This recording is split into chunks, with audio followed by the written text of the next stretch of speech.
جدید ادب کی سرحدیں جلد اول مضمون نمبر 12 رسالہ در مغفرت استعارہ۔ علامت، استعارہ، تشبیہ اور امیج یہ سب ایک ہی خاندان کی چیزیں ہیں۔ ہیگل نے فن تعمیر کو سب سے بڑا علامتی آرٹ بتایا ہے۔ علامت کسی نامعلوم حقیقت کا مظہر ہوتی ہے، لیکن نامکمل مظہر، کسی مجرد خیال کا اظہار کرتی ہے لیکن نامکمل اظہار۔ گویا علامت کسی قید حواس میں نہ آ سکنے والی چیز کے اظہار کے لیے وضع کی جاتی ہے، جیسے دیویاں اور دیوتا نامعلوم حقیقتوں کی علامتیں ہیں۔ علامت مجرد خیال کا نامکمل اظہار ہوتی ہے۔ اہرام مصر علامتی آرٹ کا سب سے ابتدائی نمونہ ہے۔ مصریوں نے جانوروں کی شکلوں کو علامت کے طور پر استعمال کیا ہے۔ ابو الہول مصر میں علامتوں کی سب سے بڑی علامت ہے۔ یہ بیٹھا ہوا ایک جانور ہے جس کا سر عورت کا ہے۔ ابو الہول اس بات کی علامت ہے کہ انسانی روح بہیمیت سے آزاد ہونا چاہتی ہے۔ یہ ظاہر کرتی ہے کہ بہیمیت کی قوت میں بھی انسان اپنی آزادی کا اظہار نہیں کر سکتا۔ چونکہ جانور کے جسم میں انسان کی روح خود اپنا شعور نہیں حاصل کر سکتی، اس لیے آزاد ہونا چاہتی ہے۔ شیو جی کا سب سے خطرناک ہتھیار ترسول ہے، جو شیو جی کی خصوصیات کی علامت ہے۔ جب علامت لاشعوری حدوں سے نکل کر شعور کی حدوں میں آ جاتی ہے تو استعارے، تمثیلیں، تشبیہیں اور امیج جنم لیتے ہیں۔ استعارہ مصورانہ کیفیت سے قریب تر ہوتا ہے۔ علامت بہت فاصلے پر ہوتی ہے، اتنے زیادہ فاصلے پہ کہ اکثر اس کا ابلاغ پوری طرح نہیں ہونے پاتا۔ استعارہ نسبتاً غیر معلوم حقیقت کو مشابہت کی بنیاد پر ہمارے سامنے لاتا ہے۔ سوال یہ ہے کہ آخر ہم علامت، استعارہ، تشبیہ یا امیج استعمال ہی کیوں کرتے ہیں؟ اس کی وجہ یہ ہے کہ ہم یہ چاہتے ہیں کہ ہمارے باطن میں جو احساس، جذبہ یا خیال ہے اسے اپنی پوری شدت اور خوبصورتی کے ساتھ خارجی اشیاء میں دکھائیں، یا خارجی اشیاء کے بارے میں ہم جو محسوس کر رہے ہیں اس کا اظہار کریں۔ چونکہ ہر تجربہ معمولی لفظوں میں اپنا اظہار نہیں کر پاتا، اس لیے ہم اپنی باطنی کیفیتوں کا اظہار مشابہ چیزوں کے ذریعے کرتے ہیں یا متضاد چیزوں کو کھینچ کر ملاتے ہیں اور اس طرح اپنا اظہار کر دیتے ہیں۔ امیجز کے ذریعے اظہار کر دینے سے ہمیں اپنے جذبے کی گرفت سے نجات مل جاتی ہے۔ غزل میں استعارے، تشبیہیں اور کنائے زیادہ ہوتے ہیں، اس لیے غنائی شاعری میں داخلیت کا زیادہ اظہار ہوتا ہے۔ مولانا حالی استعارے کو بلاغت کا رکن اعظم سمجھتے ہیں اور کہتے ہیں کہ شاعری کو اس کے ساتھ وہی نسبت ہے جو قالب کو روح کے ساتھ ہوتی ہے۔ حالی صاحب کہتے ہیں کہ استعارہ، تمثیل اور کنایہ شاعری میں جان ڈالنے والی چیزیں ہیں، لیکن اچھے شاعر کو حالی کی یہ نصیحت کبھی نہیں بھولنی چاہیے کہ استعارہ بعید الفہم نہیں ہونا چاہیے، یعنی آفتاب کو آہوئے مادہ نہیں کہنا چاہیے اور نہ ستاروں کو اشک زلیخا سمجھنا چاہیے۔ استعارہ بڑی اہم چیز ہے، ان معنوں میں کہ ارسطو کے قول کے مطابق استعارہ کسی سے سیکھ کر نہیں لکھا جا سکتا، اور یہ کہ استعارہ جینیس کی علامت ہے۔ اچھے استعارے کا مطلب ہی یہ ہے کہ غیر مشابہ چیزوں میں شاعر کو مشابہت کا وجدانی ادراک حاصل ہوا ہے۔ تازگی تک ہماری رسائی استعارے ہی کے ذریعے ہو سکتی ہے، یعنی وجدان کے ذریعے، اور شاعر کی تازگی، فکر کا احساس بھی استعارے کی تازگی کے ذریعے ہم تک پہنچتا ہے۔ استعارہ مر بھی جاتا ہے۔ عسکری صاحب کے خیال کے مطابق مولانا حالی استعارے سے خوفزدہ تھے اور ممتاز حسین صاحب کو فیض صاحب کی یہ نظم، یہ رات اس درد کا شجر، سمبولک نظر آتی ہے۔ ہر چند کے نظم مذکور تمثالوں یا تصویروں کا ایک سلسلہ ہے۔ یاد رکھنا چاہیے کہ ہیگل نے ایک اسی طرح کی نظم کو ایکسٹینڈڈ میٹافور کہا ہے۔ فرق صرف یہ ہے کہ گوئٹے نے اپنی نظم کے عنوان سے نظم کے معنی کو واضح کر دیا ہے۔ فیض صاحب نے عنوان سے ایسی کوئی وضاحت نہیں کی ہے۔ فیض صاحب کی نظم کی بنیاد ایسی کسی علامت پر نہیں ہے جو پوری طرح ہماری گرفت میں نہ آئے۔ فیض صاحب کی اس نظم کے استعارہ ہونے کے جواز اس لیے بھی ہے کہ استعارے میں لغوی معنی فوراً دب جاتے ہیں، اور جو معنی مراد ہیں ان کے فوراً سامنے آنے کا امکان پیدا ہو جاتا ہے۔ ہیگل نے لکھا ہے کہ وہ امیج جس کو ہم ایکسٹینڈڈ میٹافور سمجھ سکتے ہیں، دو مختلف یا متضاد مظاہر کو ایک دوسرے کے قریب لے آتا ہے، واضح طور پر تقابل کے لیے نہیں بلکہ اس لیے کہ ایک کے معنی دوسرے کے ذریعے براہ راست واضح ہو جائیں۔ مثلاً گوئٹے کی نظم نغمہ محمد صلی اللہ علیہ وآلہ وسلم کے عنوان سے ہم یہ جان جاتے ہیں کہ اس نظم میں پانی چٹانوں سے بہتا ہوا سمندر تک جاتا ہے۔ اس طرح حضرت صلی اللہ علیہ وآلہ وسلم کی زندگی اور ان کی تعلیمات کی تیزی سے پھیلاؤ کی نمائندگی ہو جاتی ہے۔ فیض صاحب کی نظم یہ رات اس درد کا شجر ہے جو مجھ سے تجھ سے عظیم تر ہے، انسانیت کی درد کی طرف اشارہ کرتی ہے۔ اور پھر ہم سب سمجھ جاتے ہیں کہ اس نظم میں جو امیجز کا ایک سلسلہ ہے وہ کن احساسات کی نمائندگی کر رہا ہے۔ استعارے کے سلسلے میں ارسطو نے جس ادراک اور جس وجدان کا ذکر کیا ہے اسی کو بہت شدت اور تفصیل کے ساتھ ہمارے عہد میں کروچے نے بیان کیا ہے۔ آرٹ کا بنیادی تعلق وجدان سے ہوتا ہے، یعنی استعارہ وجدان سے جنم لیتا ہے۔ کروچے کے لفظوں میں جب ہم اندرونی لفظ پر قابو پا لیتے ہیں، کسی مجسمے یا شکل کو واضح طور پر اپنے تصور میں لے آتے ہیں، جب ہمیں موسیقی کا کوئی تھیم مل جاتا ہے تو اظہار پیدا ہوتا ہے اور مکمل ہو جاتا ہے اور کسی چیز کی ضرورت نہیں ہوتی۔ تب اگر ہم اپنا منہ کھولتے ہیں اور بولتے ہیں اور گاتے ہیں تو ہم دراصل کرتے کیا ہیں؟ جو کچھ ہم اپنے باطن میں آہستہ آہستہ بول چکے ہوتے ہیں اور جو کچھ ہم اپنے اندر پہلے ہی گا چکے ہوتے ہیں وہ بآواز بلند گاتے ہیں۔ کروچے کے خیال میں علم دو طرح کا ہوتا ہے، وجدانی علم اور منطقی علم۔ وجدانی علم تخیل سے حاصل ہوتا ہے اور منطقی علم تعقل سے۔ آرٹ اور استعارے کا تعلق وجدانی علم سے ہے۔ شاعرانہ اظہار جذبات کا براہ راست اظہار نہیں ہے، وجدان کا اظہار ہے۔ استعارہ اشیاء مدرکہ کے جوہر کو اپنے گرفت میں لے لیتا ہے۔ وجدان سے مراد دراصل وہ صلاحیت ہے جس کی مدد سے انسان کا ذہن براہ راست علم حاصل کرتا ہے، بغیر کسی استدلال اور بغیر کسی تجزیے کے، یعنی وجدان ہم پر استدلال اور منطقی تجزیے کے بغیر انکشاف کرتا ہے، یعنی وجدان ہی عقلی تفکر اور استدلال کے بغیر حقیقت تک پہنچنے کا ذریعہ ہے۔ اقبال نے بھی انہی معنوں میں خدا تک پہنچنے کا ذریعہ عقل نہیں عشق کو ٹھہرایا ہے۔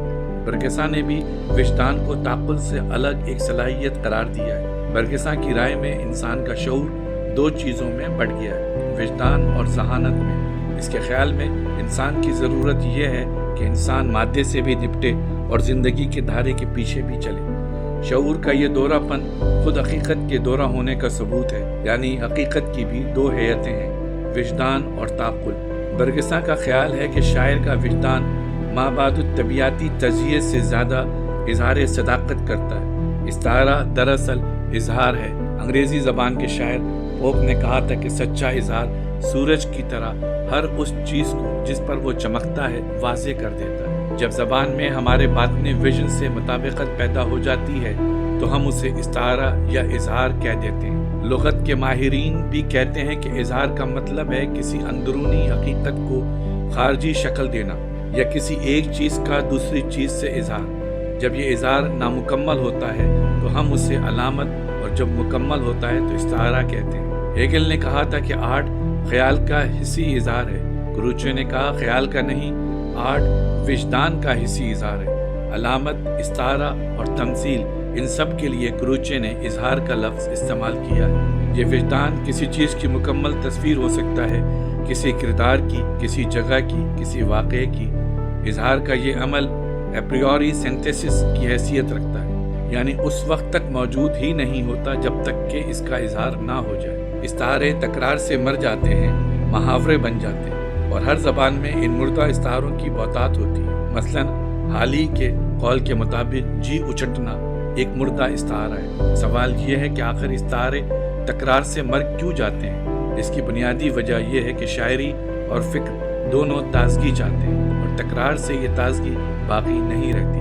مثلاً ہیملٹ المناکی کے موڈ کا اظہار ہے، زندگی سے بیزاری کا اظہار ہے، ایسا اظہار جو اس سے پہلے کبھی ہوا ہی نہیں تھا۔ یہ اظہار اس مخصوص شاعرانہ اور ڈرامائی ترتیب ہی میں ہو سکتا ہے جس میں ہوا ہے۔ ڈرامے کے سارے کردار، سچویشن، عمل اور انجام سب اسی بنیادی المناکی کے موڈ کا اظہار ہیں، مختلف روپ اور لہجے میں۔ اظہار کے مختلف طریقے جو وجدان شاعر کو عطا کرتا ہے وہ شاعر کے لیے اظہار سے پہلے موجود نہیں ہوتے۔ اس لیے استعاریں، تشبیہیں اور تمثیلیں پہلے سے متعین نہیں ہوتی، یعنی شاعر کے لیے شاعری کی کوئی متعینہ زبان نہیں ہوتی، اسلوب کا کوئی مخصوص نمونہ نہیں ہوتا۔ اگر کچھ استعارے بار بار دہرائے جائیں تو وہ محاورے بن جاتے ہیں۔ تاریخ ہمیں بتاتی ہے کہ تمام سچے شاعر بڑے جذباتی اور حساس تھے۔ ان کی روحوں میں بڑی گہری حساسیت تھی۔ وجدان کو جو چیز ہم آہنگی اور وحدت عطا کرتی ہے وہ شدید احساس ہے۔ وجدان اسی وقت ظہور کرتا ہے جب شدید جذبہ اس کا ماخذ اور بنیاد ہو، خیال نہیں، بلکہ شدید فیلنگ آرٹ کو ہلکا پن عطا کرتی ہے، اور ہر شاعرانہ تمثال یعنی امیج کسی نہ کسی حد تک استعارے کی خصوصیت رکھتی ہے۔ شاعر کا کام یہ ہے کہ چیزوں کو اپنے اصل روپ میں دیکھے۔ شاعر نئے الفاظ اور نئے استعارے اس لیے استعمال نہیں کرتے کہ وہ نئے ہوتے ہیں، بلکہ اس لیے کہ پرانے الفاظ اور استعارے اپنی حقیقت نمائی کی خاصیت کھو بیٹھتے ہیں۔ شاعر حقیقت کے ساتھ ساتھ اپنے جذبات کو بھی پیش کرتا ہے۔ شاعر کے اپنے جذبات اور کائنات کی اشیاء کے درمیان تعلق کو ظاہر کرنے کے لیے شاعر استعارے سے کام لینے پر مجبور ہوتا ہے۔ ایٹس نے بہت خوب کہا ہے کہ دانائی پہلے پہل استعاروں ہی کی زبان میں بات کرتی ہے۔ اصطلاحوں سے کام لینے سے پہلے انسان استعاروں سے کام لیتا ہے۔ استعارہ ہمارے اندرونی ہیجان اور تناؤ کی طبیعی زبان ہے۔ لیونگ اسٹون نے لکھا ہے، وہ شعراء جن میں زندگی کی حرارت عزیزی کا درجہ کم ہوتا ہے کیکڑوں کی طرح پشتہ پشت تک اپنے پیش روؤں کی اتاری ہوئی کیچلیوں میں اپنے آپ کو ملفوف کیے رہتے ہیں۔ صرف وہ شاعر جن میں تخلیقی صلاحیت اور زندگی بھرپور انداز میں موجود ہوتی ہے وہ یہ طاقت رکھتے ہیں کہ زمانہ حال میں رہیں، اس کی ہر لمحہ بدلنے والی قوتوں سے نربت آزما ہوں اور اپنی حیت آفری قوت کا اظہار کریں۔ زندگی سے گہرا تعلق ہی امیج، شاعرانہ تمثیل اور استعارے کا اصل سرچشمہ ہے، یعنی ان سب کا اصل سرچشمہ زندگی سے گہرا لگاؤ ہے۔ حیات پرستی ان کا ماخذ ہے۔ یادیں ہی استعارہ تخلیق کرتی ہیں، چونکہ یادیں ایک صورت حالات کے عناصر کو دوسری صورت حالات پر منطبق کرتی ہیں۔ اب ذرا استعارے کا دوسرا رخ بھی ملاحظہ کیجیے۔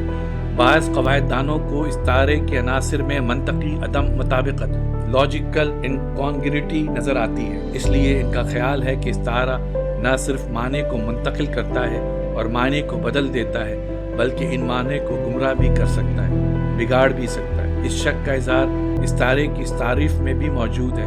The figure of speech in which a name or descriptive term is transferred to some object to which it is not properly applicable۔ فلسفیوں نے بھی اسی شک کا اظہار کیا ہے۔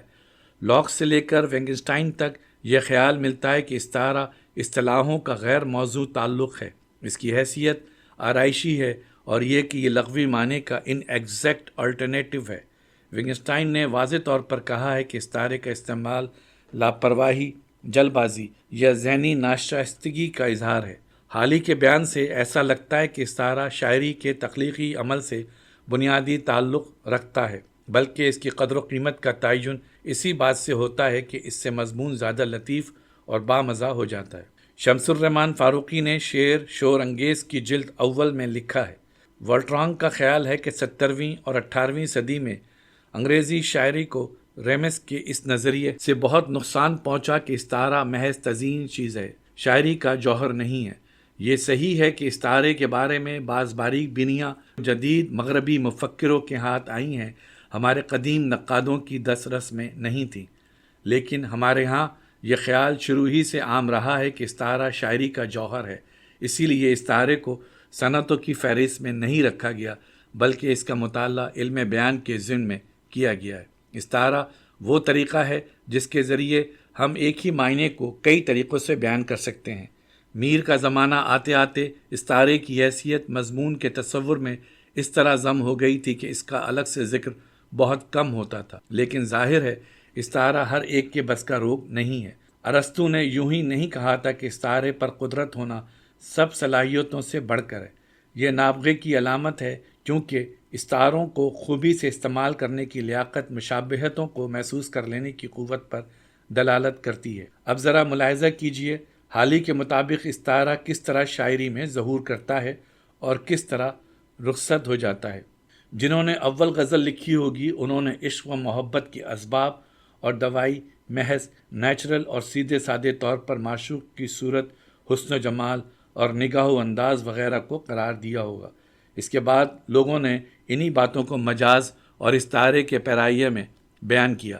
مثلا نگاہ و ابرو یا غمزدہ و نازادہ کو مجازاً تیغ و شمشیر کے ساتھ تعبیر کیا، اور اس جدت و تازگی سے وہ مضمون زیادہ لطیف و بامزہ ہو گیا۔ متاخرین جب اسی مضمون پر پل پڑے اور انہیں قدمات کے استعارے سے بہتر کوئی اور استعارہ ہاتھ نہ آیا اور جدت پیدا کرنے کا خیال دامن گیر ہوا، تو انہوں نے تیغ و شمشیر کے مجازی معنوں سے قطع نظر کی اور اس سے خاص تلوار مراد لینے لگے، جو آب و تاب سب کچھ رکھتی ہے، میان میں رہتی ہے، حمائل کی جاتی ہے، زخمی کرتی ہے، خون بہاتی ہے، اس کی تیز دھار بھی ہو سکتی ہے اور کن بھی۔ غرض کہ جو خواص ایک لوہے کی اصلی تلوار میں ہو سکتے ہیں وہ سب اس کے لیے ثابت کرنے لگے۔ اسی طرح صیاد کے استعارے کا حال بھی لکھا ہے کہ معشوق جو لوگوں کے دل شکار کرتا ہے اسے مجازاً صیاد کہا گیا۔ پچھلوں نے رفتہ رفتہ اس پر تمام احکام حقیقی صیاد کے عائد کر دیے، تو یہ صیاد سچ مچ کا چڑی مار بن گیا۔ کس طرح صیاد کا استعارہ مرتا ہے اس کا حال حالی نے مزے لے لے کر لکھا ہے۔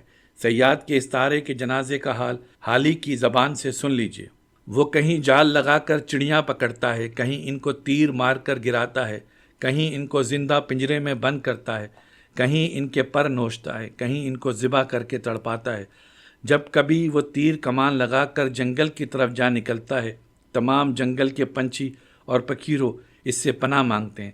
بیسیوں پنجرے قمریوں اور کبوتروں اور کووں اور بٹیروں کے اس کے دروازے پر ٹنگے رہتے ہیں، سارے چڑی مار اس کی آگے کان پکڑتے ہیں۔ حالی نے جس چڑی مار کا ذکر کیا ہے اور جس استعارے کا جنازہ ہمارے سامنے نکالا ہے وہ دراصل ہماری شاعری کا جیتا جاگتا صیاد ہے۔ صیاد کے چڑی مار بن جانے اور قفس کے پنجرہ بن جانے کا سبب ہمارے تہذیبی رویے کی تبدیلی ہے، جس کی طرف حالی کی نگاہ نہیں گئی۔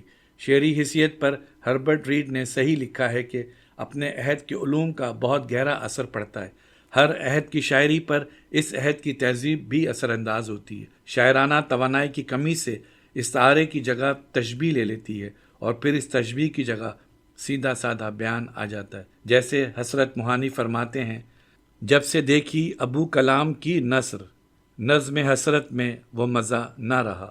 ڈاکٹر جانسن نے غلط نہیں کہا تھا کہ استعارے کا معقول استعمال حسن اسلوب کی دلیل ہے، کیونکہ یہ خیال کی بجائے دو خیال مہیا کرتا ہے، معنی کو زیادہ منور طریقے سے بیان کرتا ہے، اور یہ بیان مسرت کے احساس کے ساتھ ہوتا ہے۔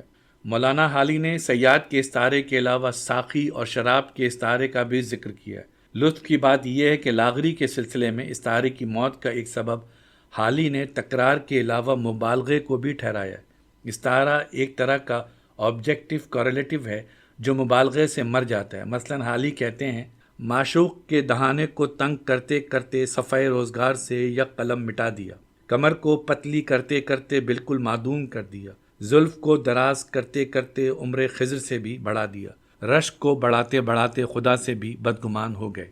دراصل حالی تکرار اور مبالغہ دونوں کو غیر فطری سمجھتے ہیں، یعنی استعارے کی موت کا سبب فطرت ہے، یعنی استعارے کی موت کا سبب فطرت سے تجاوز ہے۔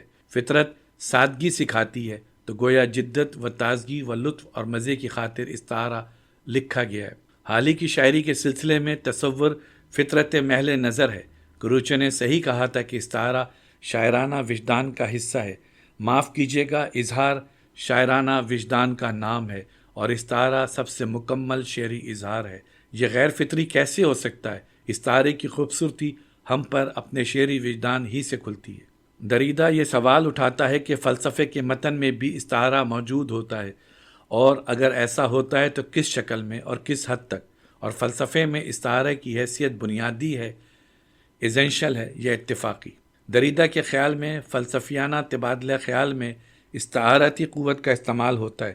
سوال یہ ہے کہ اس کا بھی اظہار ہم استعارے کے بغیر کس طرح کر سکتے ہیں، یعنی حسی سینسوری اظہار استعارے کے بغیر کس طرح کیا جا سکتا ہے۔ یہاں بھی دریدہ استعمال یوز کے لیے ایک فرانسیسی لفظ یوزور استعمال کرتا ہے، جس کے معنی فرانسیسی زبان میں بڑی شرح پر سود لینے کے ہیں، یعنی بھاری سود لینے کے معنی میں یہ لفظ استعمال ہوتا ہے۔ اس کا مطلب یہ ہے کہ استعارے کی توانائی اپنی جگہ برقرار ہے۔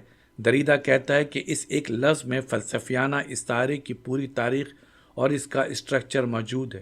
یوزور کے دورے پن میں یوجور کے دوہرے معنی ہیں، ایک تو بھاری سود اور دوسرے استعمال سے انحطاط۔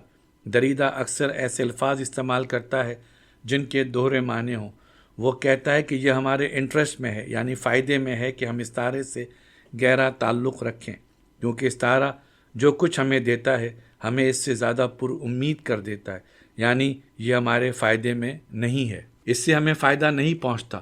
اس کا مطلب یہ ہے کہ ماں باپ طبیعت کی ازل سے یہ کوشش ہے کہ اپنی مہمات سے فائدہ اٹھائے، لیکن اس سے ناقابل تلافی نقصان پہنچتا ہے، کیونکہ معاشیات کی اصطلاح میں یہ ایک ایسا خرچ ہے جو ریزرو کے بغیر کیا جاتا ہے۔ دریدہ نے حسی سینسوری کا لفظ بھی دوہرے معنوں میں استعمال کیا ہے، یعنی وہ جس کا تعلق حواس سے ہوتا ہے، اور اس سے بھی جس کا تعلق حواس سے نہیں، یعنی تجریز سے ہوتا ہے، لیکن اس مضمون میں حسی وہ ہے جس کا تعلق حواس سے ہوتا ہے۔ دریدہ کہتا ہے کہ استعارے کے بغیر کسی حقیقت کو حسی انداز میں نہیں پیش کیا جا سکتا۔ وہ کہتا ہے کہ ہم کسی لسانی مظہر لنگوسٹک فینونیمن کا اظہار صنعتوں کے بغیر، یعنی صنائع بدائع کے بغیر نہیں کر سکتے۔ وہ کہتا ہے کہ کسی متن، معنی، بیان یا لفظ کا استعمال کیا ہے اور کس طرح ممکن ہے۔ دریدہ نے اس سلسلے میں اناتول فرانس کی کتاب گارڈن آف ایپیکورس سے ایک استعارہ لیا۔ اس کتاب کے آخری حصے میں اناتول فرانس نے ارسطوطل اور پولیفلاس کے درمیان ایک مختصر مکالمہ لکھا ہے جس کا ذیلی عنوان ہے ما بعد الطبیعت کی زبان۔ اس میں یہ دونوں ایک حسی صنعت کا ذکر کر رہے ہیں جو اب دکھائی نہ دے سکنے کی حالت تک پہنچ گئی ہے، اور یہ حسی صنعت ہر ما بعد الطبیعتی تصور کے پس پشت موجود ہوتی ہے، اور حسی صنعت کی اثر انگیزی کو ختم کر کے ما بعد الطبیعتی زبان کی تاریخ جنم لیتی ہے، یعنی استعارے کی اصل صورت گھس جانے کے بعد فلسفیانہ زبان پیدا ہوتی ہے۔ لطف کی بات یہ ہے کہ یہاں وہ استعارہ کی صورت کے گھس جانے کے لیے یوجور کا لفظ استعمال کرتا ہے جس کے دوہرے معنی ہیں، ایک تو گھس کر ختم کر دینا، ریزہ ریزہ کر دینا، ٹکڑے ٹکڑے کر دینا، اور دوسرے معنی ہیں کسی اصل زر سے جو رقم ضمیمے کے طور پر پیدا ہو، یعنی اصل رقم اپنی جگہ موجود ہو اور اس کا سود ملتا رہے، بلکہ سود در سود ملتا رہے۔ یہاں استعارے کے سلسلے میں ان دونوں قسموں کے معنی کی تاریخ میں فرق مشکل ہے۔ اس مکالمے میں پولیفلاس کہتا ہے جب ما بعد الطبیعت کے ماہرین اپنے لیے زبان تخلیق کرتے ہیں جس طرح چھری کی دھار تیز کرنے والا سان پر چھری رکھ کر اس کی دھار تیز کرتا ہے، اسی طرح کے عمل سے اگر میڈل، تمغے یا کسی سکے پر جو شکل اور عبارت تحریر ہے اسے مٹا دیا جائے، مطلب یہ ہے کہ جب سکے سے بادشاہ کا چہرہ، ملک کا نام اور سکے کی قیمت مٹا دی جائے تو اس سکے پر کسی ملک کی زبان تحریر نہیں ہوتی، اور سکہ ہر قسم کی پابندی یعنی زبان و مکان کی پابندی سے آزاد ہو جاتا ہے، اور اس کی قیمت 5 شیلنگ نہیں رہتی بلکہ غیر متعین ہو جاتی ہے۔ اگر اس کی قدر کا تعین نہیں کیا جا سکتا اور یہ قدر غیر متعین ہو جاتی ہے تو لفظ حسی دنیا سے آگے ما بعد الطبیعتی دنیا میں قبولیت کے لیے موزوں اور مناسب ہو جاتا ہے، یعنی طبیعی دنیا سے نکل کر ما بعد الطبیعتی دنیا میں آ جاتا ہے۔ ظاہر ہے کہ اس دوران میں الفاظ بہت کچھ کھو دیتے ہیں اور پاتے کیا ہیں وہ فوری طور پر ظاہر نہیں ہوتا۔ اناتول فرانس کی کتاب میں سکے کے گھسنے کا استعارہ فلسفیانہ زبان کے سلسلے میں پولیفلیوس نے استعمال کیا ہے۔ ایسا لگتا ہے کہ پولیفلیوس اصل ضرب کو محفوظ رکھنا چاہتا ہے، یعنی حسی امیج کو برقرار رکھنا چاہتا ہے جو بہت جلد انحطاط پذیر ہو جاتا ہے، اور جیسا کہ 18ویں صدی میں عام طور پر سمجھا جاتا تھا اور کلاسیکی رویہ بھی یہی تھا کہ حسی امیج کا خالص ہونا زبان کے ابتدائی اسٹیج میں قائم رہتا ہے، اور یہ کہ زبان کی ابتدائی شکل یا مادہ جو ابتدائی مفہوم کا اظہار ہوتا ہے اس کا تعین کیا جا سکتا ہے، چاہے وہ کتنا ہی پوشیدہ کیوں نہ ہو۔ طبیعی سے ما بعد الطبیعتی معنی تک جو سفر ہوتا ہے، علم صرف اس کی تعبیر پیش کرتا ہے، یعنی مادے سے اشتقاق کا علم اس کی تعبیر پیش کرتا ہے۔ پولیفلیوس کی گفتگو سے ظاہر ہوتا ہے کہ ماہرین ما بعد الطبیعت کا رویہ استعارے کے بارے میں دانستہ یا نادانستہ طور پر کیا رہا ہے۔ مکالمے کا بقیہ حصہ اس بات کا جائزہ لیتا ہے کہ سکے پر جو اصل تحریر تھی یا شکل تھی اسے کہاں تک زندہ کیا جا سکتا ہے۔ فلسفیانہ تصور کے رائج ہو جانے سے جو استعارہ چھپ گیا ہے اسے کس طرح سامنے لایا جائے۔ وہ تمام الفاظ جو استعمال سے مسخ ہو گئے ہوں یا گھس گئے ہوں یا کسی خاص انٹلیکچوئل تصور کے لیے تخلیق کیے گئے ہوں، ان سے ان الفاظ کی ابتدائی شکل یا مفہوم کو اخذ کیا جا سکتا ہے، جیسے پیپریس یا چمڑے سے اگر کسی تحریر کو مٹا دیا گیا ہے تو اسے کیمیائی عمل کی مدد سے دوبارہ پڑھا جا سکتا ہے۔ اگر مابعد الطبیعاتی تحریروں سے تجریدی اور نئی تعبیروں کے پس پردہ جو ابتدائی اور ٹھوس معنی ہیں وہ نکالے جائیں تو ہمیں نہایت عجیب اور نئے خیالات مل سکتے ہیں۔ دریدہ نے اس مکالمے کا یہ جملہ بھی لکھا ہے کہ انسانیت کی لغت حسی امیج ہی سے مرتب ہوئی ہے، اور یہ حواس سے متعلق سینسونیس تکنیکی اصطلاحوں میں بھی ملتی ہے جو ماہرین مابعد الطبیعات نے تشکیل دی ہیں۔ ان اصطلاحات میں ایک مادہ بنیادی طور پر موجود ہے، یعنی انسان کی لغت ہی میں بنیادی طور پر مادیت موجود ہے۔ دریدہ کے خیال میں ابتدائی معنی حسی اور مادی ہوتے ہیں، لیکن یہ بنیادی طور پر استعارہ نہیں ہوتے۔ یہ شفاف ضرور ہوتے ہیں لغوی معنی کی طرح، لیکن یہ استعارہ بن جاتے ہیں اس وقت جب یہ فلسفیانہ مباحث میں بھی مروج ہو جاتے ہیں۔ پھر لوگ بھول جاتے ہیں کہ یہ استعارہ ہیں اور انہیں لغوی معنوں میں استعمال کرنے لگتے ہیں۔ استعارہ بنانے کا یہی عمل فلسفہ ہے۔ دریدہ کا خیال ہے کہ کسی لفظ کو گھس کر اسے صاف بنانے کی بجائے ماہرین مابعد الطبیعات فطری زبان میں سے سب سے زیادہ گھسے ہوئے لفظ کا انتخاب کر کے اسے ترجیح دیتے ہیں۔ ہمارے یہاں جس طرح علامہ اقبال نے خودی اور بے خودی کے الفاظ کے ساتھ کیا۔ مثلاً دریدہ کا خیال ہے کہ ہیگل کی مظہریت والی کتاب ماہرین مابعد الطبیعات کو دیکھنے سے پتہ چلا کہ سب سے زیادہ اہم جملوں میں جو 26 الفاظ موضوع کی حیثیت رکھتے ہیں، ان میں سے 19 الفاظ منفی ہیں۔ اس طرح ماہرین مابعد الطبیعات الفاظ کو گھسنے کی محنت سے بچ جاتے ہیں یا گھسے پٹے الفاظ کے انتخاب کی محنت سے بچ جاتے ہیں، اور انہیں وہ الفاظ آسانی سے مل جاتے ہیں جن میں صرف ان نون عیب لگا کر کھردرے الفاظ کو بھی چکنا اور بغیر کردار کا بنا دیتے ہیں۔ اس طرح یہ ماہرین مابعد الطبیعات الفاظ کے استعارہ ہونے کے عمل کو روک دیتے ہیں۔ ان کی میٹافراسٹی یعنی استعارہ بننے کی صلاحیت ختم ہو جاتی ہے۔